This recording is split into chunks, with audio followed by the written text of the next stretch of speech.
Dans la vie, il y a des types de personnes. Il y a ceux qui sont radins, et puis il y a ceux qui sont généreux. Et puis encore plus au-dessus, tu as les nourriciers. Ces gens qui sont prêts à tout donner. Donner leur chemise si jamais il le faut. Même donner leur vie si ça peut sauver quelqu'un. Alors dit comme ça, cet archétype financier, il a l'air hyper bien. Mais comme tout archétype financier, il est neutre. Il a ses points forts, ses points faibles et sa propre approche de l'argent. C'est donc ce qu'on va voir aujourd'hui. Bienvenue sur Unitips, le podcast de ta grande sœur pour t'aider à gérer ta thune et ta vie. Que ce soit seul ou avec mes invités, je te partage tout ce que j'aurais aimé savoir plus tôt afin que tu aies toi aussi les cheat codes de la vraie vie. Hello et bienvenue dans ce nouvel épisode sur les archétypes financiers. Et aujourd'hui on va parler du nourricier. Alors rapidement, si jamais tu ne connais pas les archétypes financiers, qu'est-ce que c'est ? Et bien tout comme au niveau personnalité, on n'a pas tous le même caractère, ce qui fait qu'on n'interagit pas, on ne vit pas de la même façon. Eh bien, au niveau de l'argent, on a tous une personnalité financière différente, ce qui fait qu'on ne voit pas et ne dépense pas l'argent de la même façon. Il a été isolé 8 archétypes financiers qui, ensemble, couvrent toutes les façons possibles de pouvoir gagner, gérer et dépenser son argent. Si jamais tu vas savoir plus en détail, j'ai fait un épisode complet dessus où je les présente, j'explique pourquoi c'est important. Je te mets le lien dans la description. Revenons donc à notre petit mouton, à notre nourricier. Le nourricier, tout est dans le nom. Alors ça veut pas dire que si jamais tu l'as pas, t'es quelqu'un qui ne t'occupe pas de nourrir les autres. Par exemple, mon père a fait la tronche quand il a su que ma mère avait le nourricier et pas lui, alors que c'est lui qui a travaillé pendant 30 ans pour subvenir aux besoins de la famille. Ça n'a rien à voir avec ça. Le nourricier, c'est une attitude. L'archétype du nourricier est dans le don. Le don, mais l'hyper-don en fait. Quand on dit qu'il faut être généreux dans la vie, aux nourriciers, on leur dit qu'il faut pas être généreux. Parce qu'en fait, ils en sont à un degré de générosité qui met mal à l'aise les autres. Et je compte plus le nombre de nourriciers qui soit le vivent mal, se sont vus accusés ou reprochés de mauvaises intentions alors qu'ils voulaient juste donner, ou qui se sont vus aussi être exploités par d'autres personnes qui voyaient en eux juste des machines à cadeaux, ou alors qui, par expérience, ont fortement diminué leur générosité. C'est mon cas, parce que je me suis rendu compte qu'en fait, ça minimisait la valeur de mes cadeaux. À trop en donner, les gens n'accordaient pas de valeur, du coup, à mes cadeaux. Pour autant, c'est pas parce que je n'en ai beaucoup qu'il n'y avait pas de valeur à l'intérieur. À chaque fois, j'y mettais mon amour. Parce que c'est ça, en fait. Le nourricier va beaucoup donner auprès de ses proches, parce que c'est son moyen pour lui de montrer qu'il aime. Et c'est comme ça qu'il va s'exprimer. Mais ça va plus loin que juste un langage de l'amour. En fait, le nourricier ne voit la vie que dans le don. Il voit une personne, si jamais il peut amener quelque chose à cette personne, il va vouloir le faire. C'est son ressenti automatique. Et quand je dis qu'il est dans l'hyperdon, c'est pas juste une métaphore. Hein. Le nourricier est que dans le don. Il faut savoir que la gestion de l'argent est un triangle. Gagner, économiser, dépenser. Et chaque archétype va avoir deux de ses pointes. Par exemple, l'accumulateur, il est sur gagner, épargner. Le ruler, il est sur gagner, dépenser. Le maverick est sur gagner, dépenser aussi. Le nourricier, il est juste sur dépenser. Il est juste sur donner, faire sortir l'argent. Alors, ça en fait des personnes extrêmement empathiques. C'est les meilleurs amis que tu pourras jamais trouver, un nourricier. Parce que il est prêt à sacrifier pour toi. Je suis nourricière et je me suis sacrifiée pour ma coloc qui était pas bien, alors que j'étais pas bien. Et au lieu de le voir et de dire stop, il faut qu'on arrête là et qu'on aille chercher l'aide dont on a besoin, j'ai voulu faire tout ce que je pouvais pour aider ma coloc. Et au final, spoiler, ça a jamais été assez. Donc au final, il lui a quand même fallu de l'aide extérieure. Et surtout, j'ai aggravé encore plus vite mon burn-out. J'étais pas bien avant, hein. C'est pas de sa faute, entends-nous bien, mais ça n'a pas arrangé les choses. Et typiquement, le nourricier, il est prêt à se mettre en danger financièrement si jamais il y a besoin pour aider quelqu'un. Laisser un ami, un proche dans la panade, quand même c'est pas très grave, c'est pas possible. C'est pas son premier réflexe. Donc, elle va avoir un problème au niveau de son budget, qui est qu'elle dépense beaucoup trop pour les autres. Parce que c'est important pour elle que les autres soient bien. Ça passe par diverses choses. Souvent, c'est une personne qui va aussi montrer par de la nourriture si jamais elle aime cuisiner, par des jolies cartes si jamais elle aime créer, voilà. Mais dans tous les cas, à un moment ou à un autre, il y aura l'argent qui rentrera en compte. Et c'est aussi également quelqu'un qui va avoir du mal à demander de l'argent. Parce qu'elle voit à quel point ça pourrait mettre en galère la personne qui est en face d'elle-même. Donc, typiquement, un nourricier, c'est le meilleur créancier du monde. Hein. Jamais il ira demander le remboursement de sa dette. Ah, mais tu comprends, la personne a besoin de son argent. Oui, toi aussi. Je dis ça, je suis nourricière. J'ai des amis qui ont des dettes à plusieurs milliers d'euros. Et je suis là, j'attends. Non mais t'inquiète pas, je comprends, oui, financièrement, c'est pas la joie. C'est pas grave, ça peut attendre. Ça, c'est ce qu'il faut pas faire. Et pourtant, c'est ce que je fais. Mais c'est ce qu'il faut pas faire. Donc si tu as l'archétype du nourricier, sache que je te comprends. Je sais que c'est dur, mais ne le fais pas. Et c'est justement un travail que je fais de demander. Le nourricier, c'est aussi quelqu'un qui donne trop, beaucoup trop. Pour information, la plupart des contenus que vous trouvez au niveau des archétypes financiers, vous ne le trouverez pas sur Internet. Ça vient que de formations, coaching, sites qui sont payants. Je vous donne des informations pour lesquelles je devrais me faire payer pour ça. Et pourtant, comme je suis nourricière, j'ai envie de vous les donner. Ça peut vous être utile, donc j'ai envie de vous les donner. C'est aussi un point sur lequel je travaille, voilà, parce que ce n'est pas sain de ne pas continuer à me faire payer, mais je sais à quel point c'est dur. Et justement, ça ressemble à ça, un nourricier qui n'est pas aligné. C'est une personne qui n'a aucun problème pour payer parce qu'elle reconnaît la valeur de ce que les autres lui apportent, mais qui ne demande pas la reconnaissance, entre autres financière, de sa propre valeur. Si tu as l'archétype du nourricier, comme je l'ai dit tout à l'heure, tu es extrêmement empathique. Donc du coup, tu vois très bien la valeur des autres, leurs besoins. Eh bien, figure-toi que la première personne sur qui tu vas devoir être empathique, c'est toi-même. Parce que tu t'es oublié. Parce que ça ressemble à quoi, un nourricier équilibré ? Un nourricier équilibré, c'est quelqu'un qui est OK avec le fait qu'il ou elle ne peut pas sauver tout le monde. C'est quelqu'un qui a défini des limites à sa générosité. Elle va donner de son temps, donner de son énergie, donner de son argent dans des associations ou auprès de personnes dans le besoin ou pour soutenir. Mais elle connaît ses limites, aussi bien financières qu'énergétiques et aussi au niveau temps. Et c'est quelqu'un qui va se rendre compte aussi de sa propre valeur. Et paradoxalement, en faisant ça, le nourricier va redonner de la valeur à ce qu'il donne. Les autres vont enfin le voir à la juste forme. Donc je sais que c'est très perturbant et c'est contraire à ce qu'on a envie quand on est nourricier que de se dire « non, je ne donne pas ». Mais crois-moi, les gens verront et apprécieront ton don beaucoup plus si jamais tu le limites. Et il faut que je te raconte un truc là-dessus. Et je vais te raconter l'expérience que j'ai faite. Ma cousine adorait un dessin animé quand elle était plus jeune, Le Cygne et la Princesse, qu'elle nous a fait découvrir. Et un jour, j'ai trouvé en vente dans un grand magasin dont l'enseigne est sur un fond jaune ocre, en 4 lettres. Et donc du coup, ma première pensée a été « ça va lui faire trop plaisir, elle n'a plus accès à la cassette maintenant, je vais lui acheter pour lui faire plaisir ». Sauf que ma cousine n'habitant pas à côté de chez moi, je n'ai pas pu lui offrir tout de suite. Et je sais pas, je devais être contrariée le jour où elle est venue enfin à la maison. Je sais pas ce qui s'est passé, je vais être fâchée contre elle pour un truc X ou Y. Quand j'étais plus jeune, j'avais du mal à gérer mes émotions. Et donc du coup, en fait, si j'avais une contrariété, plutôt que d'en parler à la personne, je la gardais pour moi-même. Et c'est moi qui portais tout. Et donc du coup, elle est venue dans ma chambre et normalement j'ai préféré tiens, regarde, j'ai acheté ce CD, tiens, c'est pour toi, cadeau. Voilà. Elle est venue dans ma chambre, j'ai fait tiens, regarde, j'ai acheté le DVD du Cygne et de la Princesse. Mais j'ai pas dit le tiens, cadeau. Et là j'ai une cousine d'être là.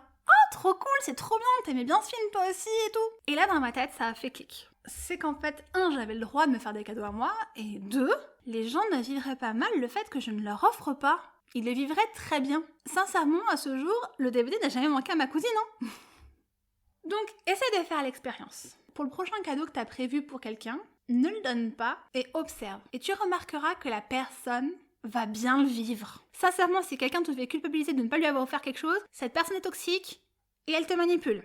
Fuis, ça ne marche pas comme ça. C'est valable aussi pour tout ce qui est paiement ou autre. Hein. Par exemple, l'offre clarté financière. Si jamais je dis à quelqu'un ça pourrait être utile de pouvoir l'apprendre pour aller plus loin parce que je te sens bloqué, si cette personne décide que non, jamais je vais la faire culpabiliser dessus. Donc, en tant que nourricier, tu es la victime idéale de tous les manipulateurs et de tous les profiteurs. Et si quelqu'un te fait culpabiliser parce que tu n'as pas donné, fuis-la.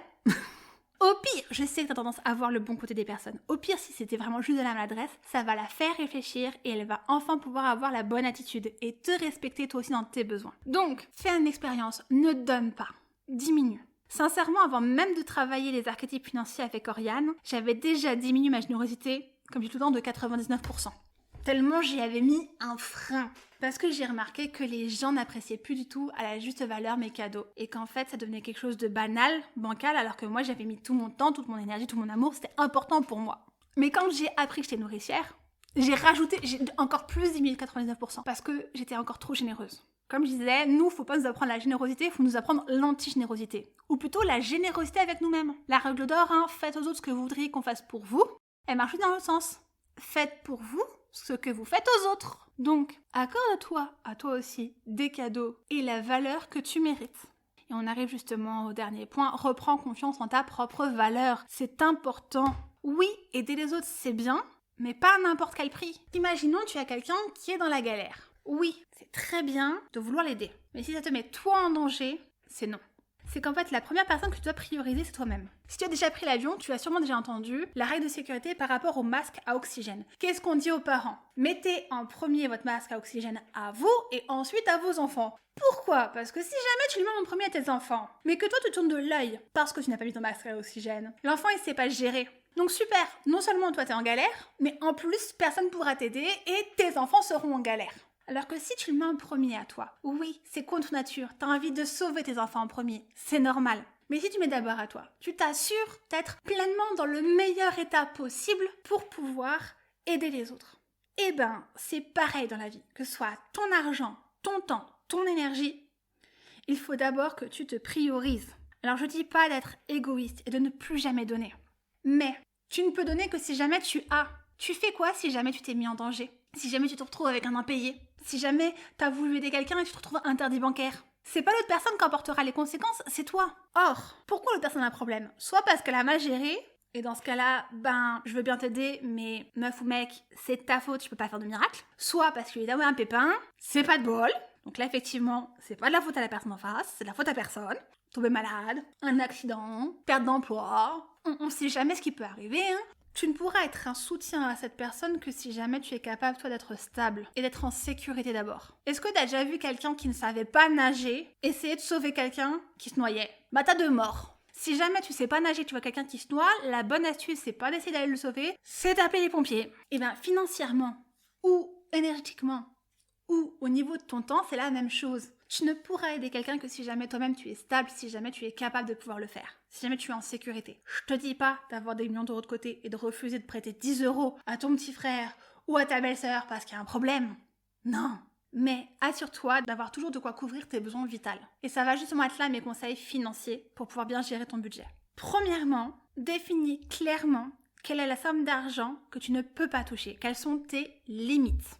Ton loyer, ton assurance, ton épargne de base, épargne SOS et la retraite. J'en ai parlé rapidement dans le Maverick, mais il y a deux pôles épargne qui sont indispensables, quels que soient tes objectifs. Donc le loyer, les assurances, la voiture, les épargnes de base, la nourriture, les vêtements de base, surtout si jamais tu as des enfants. Prends les charges qui dans tous les cas vont tomber. À partir du moment où tu respires, elles vont tomber. Donc ça inclut aussi ton forfait téléphonique, ça inclut aussi Netflix si jamais tu l'as. Toutes ces choses dont tu as besoin. Grosso modo, on pourrait dire ça comme ça. Donc calcule cette somme. Et surtout, définis-toi de ne jamais y toucher pour qui que ce soit. C'est que si jamais tu aides les autres, ce sera jamais en tapant dans cette somme d'argent. Tu en as besoin pour vivre. Deuxièmement, tu aimes donner. Et c'est illusoire de vouloir t'arrêter du jour au lendemain de donner. Alors, budgétise-le. Tu as envie de soutenir une association? Parfait. Écris association machin truc, tant d'euros par mois. Par exemple, si c'est une association de protection animale, association 4 Sergi, tant d'euros. Si tu te demandes, 4 Sergi, c'est l'association dans laquelle vient la assistante. Si jamais tu aimes faire des cadeaux, tu aimes les fabriquer, prévois-toi un budget cadeau. Si jamais tu aimes faire des jolis cadeaux aux anniversaires, budgétise combien de fois par an et tous les mois tu mets de l'argent de côté pour offrir un beau cadeau à ta sœur, à ta tante, à tes parents, à ta nièce, mais budgétise-le. Toutes les dépenses seront ok à partir du moment où elles sont prévues et où elles ne te mettent pas en danger financièrement. Et il n'y a rien de mieux pour éviter qu'une décision te mette en danger financièrement que de la budgétiser. Et le dernier point, c'est quand tu penses à aider, retire le premier réflexe argent. Il y a plein d'autres façons pour pouvoir aider les gens. Tu connais quelqu'un qui sont en train de traverser un mois de chômage et financièrement c'est pas trop ça? Parfait, tu peux les inviter à manger. Tu peux aussi leur proposer d'aller faire une balade un jour sur tous ces enfants. Tu peux leur proposer de voir les enfants une après-midi et les laisser entre eux. Tu peux aussi les aider si jamais il y a des problèmes pour des papiers ou autres et que toi tu y arrives, que tu as des compétences là-dedans. Tu peux leur proposer de les aider à régulariser les papiers pour qu'ils puissent avoir l'état de l'État. Il y a plein de manières différentes de pouvoir aider. Par exemple, j'ai cité tout à l'heure l'association 4 Sergi, qui est l'association d'où provient la chassistante. La chassistante ne m'appartient pas, elle n'est pas à mon nom. À ce jour, elle est encore à l'association. Pourquoi? Parce qu'en fait, je suis famille d'accueil. Être famille d'accueil, c'est aussi une manière de donner. Je peux donner financièrement, c'est sûr, mais j'ai d'autres moyens de pouvoir m'investir. Je peux notamment accueillir un chat qui, du fait de son âge, puisqu'elle a 15 ans maintenant, a très peu d'espoir d'être adoptée et qui serait très malheureuse dans une cage. Je peux lui offrir un foyer plein d'amour pour qu'elle puisse finir ses vieux jours. C'est aussi une façon de donner. Tu n'as pas besoin de tout résumer à l'argent. Et c'est aussi un moyen de donner qui respecte mon énergie et mon temps. Donc si jamais tu as l'archétype nourricier, je sais que ça va être dur pour toi. Parce qu'on n'a qu'une envie, c'est de voir les gens autour de nous heureux, qu'il n'y ait plus de problème. Mais pense à toi. Tu ne peux pas remplir ta tasse avec une théière vide. Tu as besoin de te préserver toi avant d'accorder tant de l'argent et de l'énergie aux autres. Et surtout, ne plus donner à outrance ne te fera pas perdre tes belles qualités. Tu resteras toujours quelqu'un de généreux, d'altruiste, d'empathique, d'aimant, même si jamais tu ne te saignes pas aux quatre veines pour pouvoir aider les autres. Voilà, c'était l'épisode du jour. Si jamais tu ne t'es pas reconnu à 100% dedans, c'est normal, parce qu'on a tous une façon différente de vivre notre archétype financier. Et puis deuxièmement, parce que les archétypes financiers, on n'en a pas qu'un seul. Certes, tu as peut-être le nourricier, mais tu en as 2 autres. Or, c'est l'ensemble des 3 qui va définir ta personnalité financière. Et il y a forcément des points du nourricier qui sont passés sous silence parce que ce sont d'autres facettes de tes 2 autres archétypes financiers qui prennent le dessus. C'est pour ça que si jamais tu veux aller plus loin et voir en détail ta relation à l'argent et comment gérer ton budget et tes investissements, il t'est possible de réserver une séance de clarté financière. Un appel d'1 heure au cours duquel on ira en profondeur voir tes archétypes à toi personnellement, comment ils se manifestent dans ta vie, comment ils interagissent entre eux et du coup, dans quelle direction aller pour pouvoir mener tes projets comme tu le souhaites. D'ici là, je te souhaite une bonne fin de journée et je te dis à la prochaine. Et voilà, c'est fini pour aujourd'hui. N'oublie pas de t'abonner et de liker l'épisode si jamais tu l'as aimé. Ça soutient la chaîne et ça permet à d'autres de pouvoir découvrir elles aussi les cheat codes de la vraie vie. Je te souhaite une bonne fin de journée et je te dis à la prochaine. Bye!